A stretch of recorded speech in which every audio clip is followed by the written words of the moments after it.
आज का हमारा नेक्स्ट टॉपिक है वेलोसिटी ऑफ प्रोजेक्शन। हमने लास्ट टॉपिक में पढ़ा था कि जब एक ऐसा ऑब्जेक्ट जो सर्कुलर पाथ पे मूव कर रहा हो उस वक्त अगर उसका प्रोजेक्शन अलोंग एक्स एक्सिस लिया जाए या अलोंग वाई एक्सिस लिया जाए तो वो जो प्रोजेक्शन होता है वो सिंपल हार्मोनिक ऑसिलेटर होता है। लास्ट टॉपिक में हम लोग ये पढ़ चुके थे कि अगर हम यहाँ पे एक्स एक्सिस पे या वाई एक्सिस पे इस सर्कुलर मूविंग ऑब्जेक्ट को देखना चाहें तो इसका जो प्रोजेक्शन बना था आपने कैलकुलेशन करके प्रूव किया था कि वो सिंपल हार्मोनिक ऑसिलेटर है। अब हम ये देखना चाहते हैं कि अगर ये सिंपल हार्मोनिक ऑसिलेटर है तो इसकी रेडियल लाइन जो होगी ये सेंट्रल ओरिजिन है, इसे आप मेन पोजीशन कह दें। एक ये एक्सट्रीम होगा और ये दूसरा एक्सट्रीम ई प्राइम होगा। तो लॉजिकली होना ये चाहिए कि अगर ये सिंपल हार्मोनिक ऑसिलेटर है तो इस जगह इसकी वेलोसिटी मिनिमम लाइक 0 होनी चाहिए, मतलब इस जगह पे, और यहाँ पे इसकी वेलोसिटी मैक्सिमम होनी चाहिए और इस जगह फिर से मिनिमम होनी चाहिए। तो अब वो चीज प्रूव करना चाह रहे हैं। हमने कहा अगर एक ऑब्जेक्ट सर्कुलर ऑर्बिट में रिवॉल्व कर रहा है तो हमेशा उसकी velocity tangent to the circle होती है, मतलब जिस पॉइंट पे आप देखना चाहते हैं उस पॉइंट पे आप सर्कल का एक टेंजेंट ड्रॉ कर लें, वो उसकी वेलोसिटी है। तो इसका मतलब ये हुआ हमारे पास वेलोसिटी ये है। अब वेलोसिटी के दो कंपोनेंट्स बन रहे हैं, एक कंपोनेंट एक्स कंपोनेंट होता है, एक वाई कंपोनेंट है। क्योंकि हमारी ये वाली लाइन एक्स एक्सिस है सो इस कंपोनेंट को मैं नाम दूंगा वी एक्स का, और वर्टिकल लाइन क्योंकि वाई एक्सिस है इसको मैं नाम दे दूंगा वी वाई का। अब प्रोजेक्शन हमने वी एक्स लेना है और वी एक्स अगर आप डायग्राम में चेक करें, क्योंकि ये डायग्राम कुछ ऐसे बन रही है कि आपने नाम चेंज किए हुए हैं।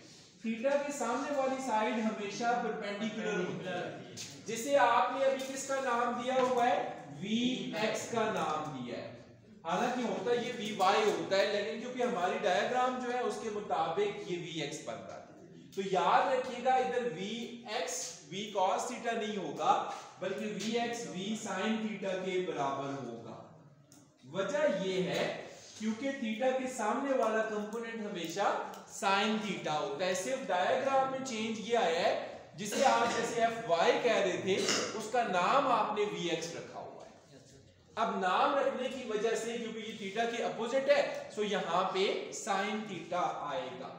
तो पहली बात जो हम लिखते हैं वो याद रखने की ये है कि वेलोसिटी का x कंपोनेंट का मतलब है कंपोनेंट अलोंग x एक्सिस। तो इसको आप लोग कुछ इस तरह से लिखते हैं Vx is equal to V naught or V times sin theta. Sine theta लिखने की वजह सिंपल है, याद रखिएगा क्यों रखा हुआ है, क्योंकि ये थीटा के सामने है, नाम से कंफ्यूज नहीं होना इसमें। अब अगर ये Vx V साइन थीटा के बराबर है तो आपको तो इस डायग्राम में cos थीटा की वैल्यू पता थी ना, क्योंकि अगर आपका थीटा ये है, ये x हो, ये y हो, ये r हो। तो लास्ट टॉपिक में हमने पढ़ा था cos theta base divided by hypotenuse होता है, सो x डिवाइडेड बाय r होता है। तो यहां हमें cos थीटा की वैल्यू पता है, sin थीटा की वैल्यू नहीं पता। तो सबसे पहले हम लोग sin थीटा फाइंड करने के लिए ट्रिग्नोमेट्रिक आइडेंटिटी यूज करेंगे। As we know that sin square theta plus cos square theta is always equal to 1, like sin square theta plus cos square theta equals to 1।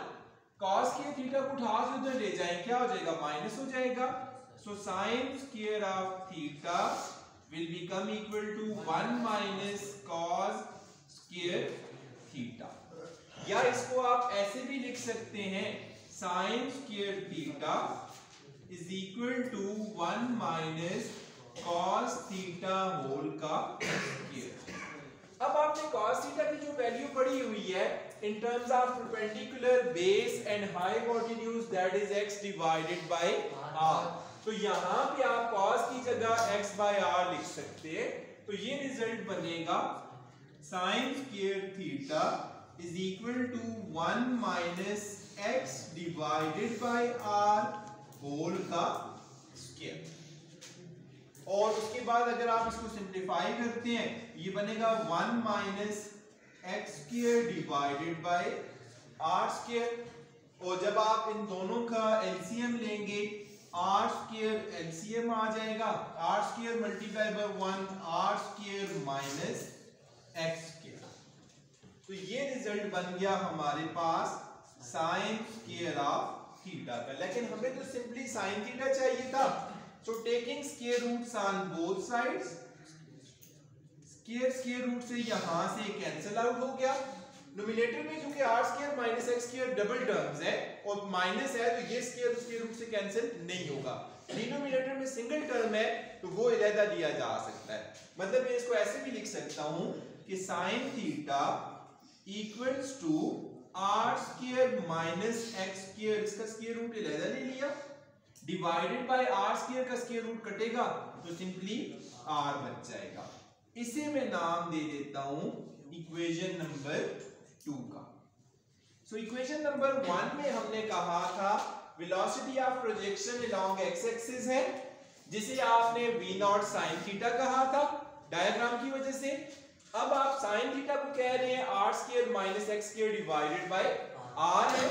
और इसके अलावा एक और बात, वेलोसिटी को आप in terms of angular velocity जो लिखते होते हैं उसको लिखते हैं v is equal to r omega. ये आपकी इक्वेशन नंबर 3 बन। सो इक्वेशन नंबर 1 में दो टर्म्स थी, एक वेलोसिटी और एक साइन थीटा। वेलोसिटी की जगह हम लिख सकते हैं r ओमेगा, साइन थीटा की जगह लिख सकते हैं r square minus x square divided by r, और उसके रूट सिर्फ r square minus x square के साथ है। सो यहां से हमने पुट कर देना है इक्वेशन नंबर 2 को और इक्वेशन नंबर 3 को इन इक्वेशन नंबर 1। जब इक्वेशन 2 और 3 को 1 में पुट करेंगे, देखिए इक्वेशन 1 आपने क्या लिखी हुई है, that is vx is equal to v naught sine theta. तो ये जो v नॉट है इसकी जगह आप लिख सकते हैं, v नॉट की जगह क्या लिखना चाहिए r ओमेगा, और साइन थीटा की जगह हम लिखेंगे square root of r square minus x square divided by r।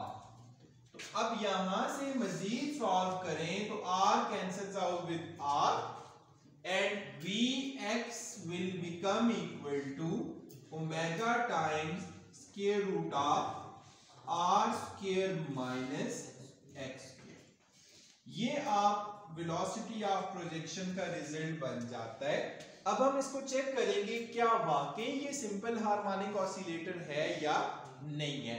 तो हमने कहा था जब सिंपल हार्मोनिक ऑसिलेटर होगा, जब ये एक्सट्रीम पोजीशन पे होगा, इधर वेलोसिटी को क्या होना चाहिए था, इस जगह पे 0 होना चाहिए, इस एक्सट्रीम पे भी वेलोसिटी को 0 होना चाहिए, और मेन पोजीशन पे वेलोसिटी को मैक्सिमम होना चाहिए।